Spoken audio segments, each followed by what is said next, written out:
The number one question I've been getting as we forecast a very strong El Nino winter is how much snow are we going to get?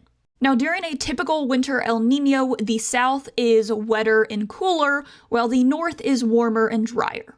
Now, this particular El Nino forecasted for the winter 26 to 27 season is expected to be strong. So let's look back at past strong El Ninos. In this map in particular, you can see those areas highlighted in blue had an above average snowfall season, while those areas in brown had a below average snowfall season.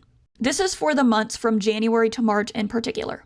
And when we look back at the 10 strongest El Nino events dating back to 1950, we can see the Rocky Mountains had a pretty above average snowfall year, while the Midwest, Pacific Northwest were pretty below average.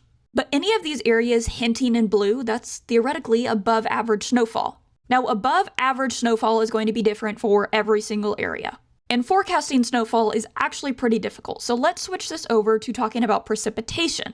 When we talk about precipitation, that can be snow, that can be ice, but it can also be rain. When we look back at the past 7 strong El Ninos from 1950, we can see the Gulf Coast is pretty above average in precipitation.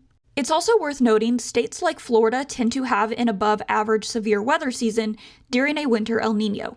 And in nearly every single one of these outputs, we can see there was above average precipitation in Florida.